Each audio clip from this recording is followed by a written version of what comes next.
बहुत समय पहले की बात है।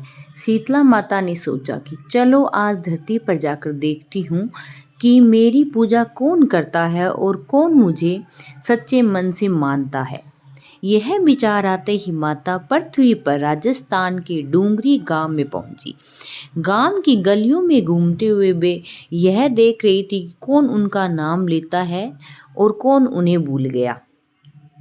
इसी दौरान एक मकान की छत से किसी ने उबलता हुआ चावल का पानी नीचे फेंका। वह पानी सीधा शीतला माता के ऊपर गिर गया, जिससे उनके शरीर पर जलन होने लगी और फफोले पड़ गए।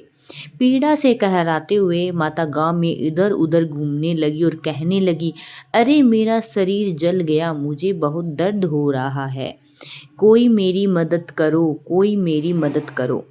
उनकी सहायता किसी ने नहीं की। वो इधर उधर घूमती रही। गांव के किनारे एक गरीब कुम्हारिन बैठी थी। उसने देखा कि एक वृद्ध महिला जलन से तड़फ रही है और उनके पूरे शरीर पर फफोले पड़ गए।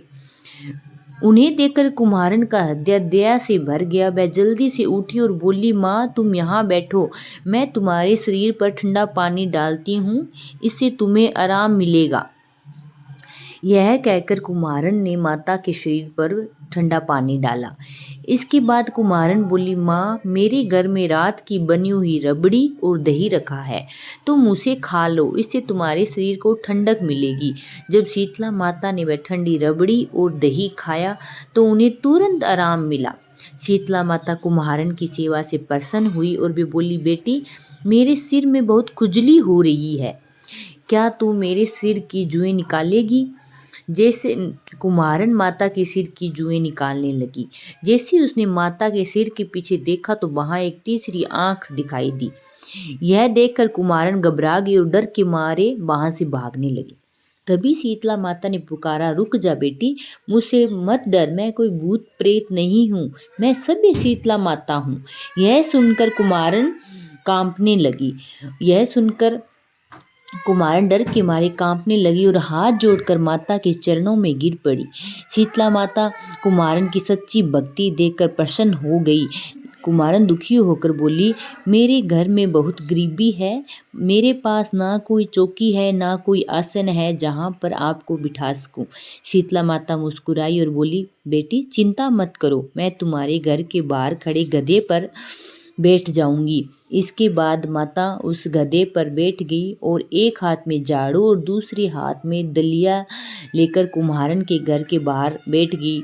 उन्होंने झाड़ू से उसके घर की दरिद्रता को हटाया, उसे अपने हाथ के दलिया में डालकर बाहर फेंक दिया और शीतला माता ने कहा, बेटी मैं तेरी सेवा से बहुत प्रसन्न हूँ, जो वरदान चाहती है मांग ले, तुम्हारी मांग पूरी होगी। कुम्हारिन हाथ जोड़कर बोली, माता आप इसी गांव में निवास करें और जो भी फाल्गुन अष्टमी के दिन आपकी श्रद्धा से पूजा करे, आपको ठंडा जल और ठंडे भोजन से पूजा करे और आपको भोग लगाए, उसके घर की दरिद्रता दूर हो जाए। शीतला माता ने तथास्तु कहा और वरदान दिया, बेटी इस घड़े के जल को अपनी झोपड़ी की छत पर छिड़क देना, कल इस गांव में आग लगेगी लेकिन तेरा घर सुरक्षित रहेगा। इतना कहकर माता अंतर ध्यान हो गई। कुम्हारिन ने माता की आज्ञा मानी और अपने घर की छत पर जल छिड़क दिया। रात को गांव में भयंकर आग लगी लेकिन कुम्हारिन की झोपड़ी सुरक्षित रही। अगले दिन गांव के राजा ने कुम्हारिन को बुलवाया और पूछा, सारे गांव में आग लग गई लेकिन तेरा घर कैसे बच गया? कुम्हारिन ने राजा को शीतला माता की कृपा की पूरी कथा सुनाई है। सुनकर राजा बहुत प्रभावित हुआ और उन्होंने गांव भर में ऐलान करवा दिया कि अब से हर घर में शीतला अष्टमी के दिन चूल्हा नहीं जलेगा और माता को ठंडे भोजन का भोग लगाया जाएगा। जय शीतला माता की जय हो।